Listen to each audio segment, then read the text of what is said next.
Sin embargo, nosotros acabamos de ver una joya, porque no se puede, colocarle otro adjetivo, y está disponible en YouTube la respuesta documental del año 61 con respecto al gran terremoto del 60 en Valdivia. O sea, véalo ya y entienda que otro Chile era aquel entonces, aceptando, y sabiendo responder ante la peor tragedia de aquel entonces. Hay otro documental. Atención con este. Aquí esto es tremendamente valioso porque finalmente tenemos el testimonio de 3 supervivientes del terremoto. Dice el titular de La Tercera. ¿Cómo fue? Ojo con esto, que es peor que un terremoto y siempre ha sido así. El maremoto de 1960, documental que reconstruye la inexplorada historia del devastador tsunami del terremoto de Valdivia. Basta decir que un tsunami es tanto o más feroz que no solamente asesina, porque el agua no perdona, uno se puede quedar quieto y a menos que se abra la tierra, y nada te caiga encima, te va a asustar y nada más. Pero un tsunami no perdona, entra el agua, arrasa con todo, al punto de que hizo esto mismo en Filipinas, Hawái y Japón, asesinando personas a la distancia, en el otro extremo del Océano Pacífico.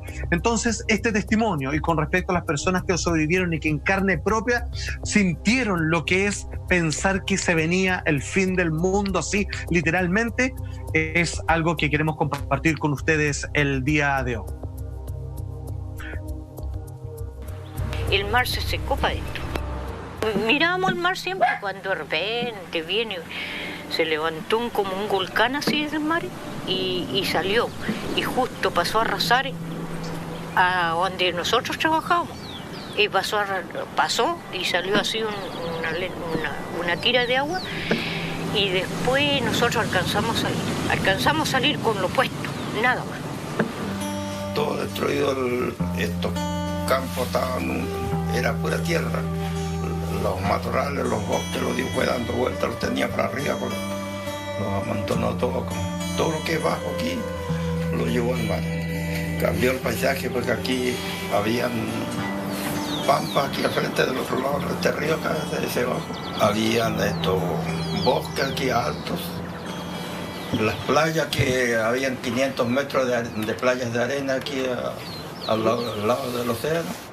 ¿Y el río no tenía la misma forma, sí? No, pues tenían más vueltas y más alto. Tenía unas paredes de 4, 5 metros, 6 en algunas partes.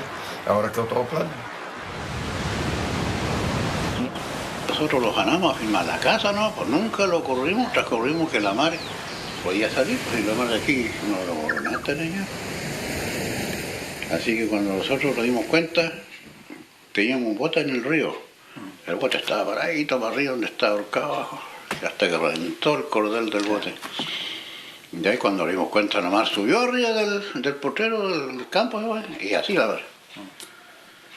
Así que nosotros aquí no alcanzamos a correr ni 100 metros, como 100 metros corríamos de la casa para la calle. Y había un cerco tranquero grande y ahí lo subimos nosotros. Pero yo le digo que la mar tiene que ir por lo menos a 20 metros de altura. Veíamos recién parte de un documental que se estrenó hace muy poquito, titulado Tsunami de 1960, la ciencia de la memoria, que recogía el testimonio de personas que lograron sobrevivir a esta catástrofe. Y es súper importante también, es clave el testimonio de estas personas porque además de toda la tecnología que tenemos hoy día disponible para poder estudiar estos fenómenos, como los drones, los satélites, los GPS, el testimonio de quienes vivieron en carne propia todo esto está muy vivo y ha sido clave para poder armar esta investigación, porque en el fondo esta historia se completa precisamente con todas esas experiencias que precisamente veíamos en ese documental y que llama la atención. Se fijaron ahí la cuña del señor al final, que hablaba del ruido precisamente, que es lo que hablábamos al principio del programa, de los temblores que sentimos hace unos pocos días atrás, ahora en mayo. Oye, aplauso cerrado para el profesor Patricio Winkler de la Universidad de Valparaíso, que finalmente logra hacer el registro de estos testimonios para entender cómo el ser humano reacciona y cómo funciona la memoria frente a algo que nunca más se ha vuelto a repetir, Dios lo quiera, jamás vuelva a suceder, por lo menos, mucho menos ahora. ¿Por qué digo ahora? Porque obviamente estamos en un colapso a escala global. lo estamos viviendo día a día y parece que no va a terminar pronto, al punto que el propio ministro de Salud hablaba de que han sido superados en todas las proyecciones y expectativas, y aquí no hay estadísticas que sirvan. Ahí hay algunas empresas que se están aprovechando y generando quiebras simplemente para quedar liquidadas completamente sus deudas y esperando un mejor momento económico para volver, sin importar, digamos, siendo que podrían aguantar aquello que es resistir junto a sus empleados, porque fíjate que la pandemia es solo uno de los puntos de la destrucción social que se está viviendo en estos momentos. Si eso le sumamos el estallido social, la verdad es que el tema es bastante preocupante. Sin embargo, ese documental que estaba describiendo Monty hace un ratito es de una exquisitez en términos de registro y de testimonio con respecto a aquellas personas que vivieron en carne propia esto. O sea, hay que entender de que, insisto, la gente se arrodillaba, se tiraba al suelo de forma de entregarse. Es como claramente lo que alguna vez había leído en el Apocalipsis, en la Biblia, está sucediendo ahora, y algunos ofrecían su vida, así como derechamente: tómame ahora, por favor, no quiero seguir viendo esto, porque después de los 5 minutos, y esto que duró 10 o 17 minutos, finalmente algunos decían: esto no va a terminar hasta que no quede nadie parado, ningún ser humano con existencia en esta tierra.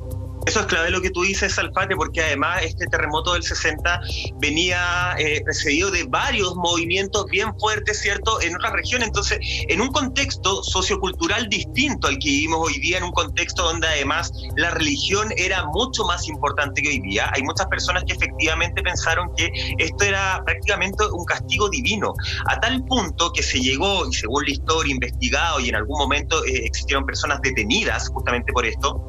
Se habla de que una machi, de nombre que acá lo tengo anotado, la machi Juana Namuncura, dice haber tenido un sueño, y que en ese sueño se le expresó que la única forma de terminar con todos los movimientos que siguieron a este terremoto de 1960 era justamente con un sacrificio humano, con una persona de una edad puntual, de condiciones de vivienda puntual, ¿cierto?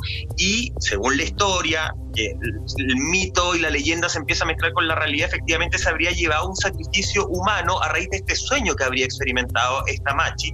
Después existió investigación, personas detenidas justamente. Ahora, para la mitología queda en que 6 horas luego de este sacrificio humano, que claramente no es la solución, sí, algunos dicen que empezó a bajar el movimiento de la Tierra. Insisto, no es un consejo para nada, creo que ya todos tenemos otro conocimiento y no se repetiría ahora, pero es parte de la historia de este terremoto de 1960, Monty.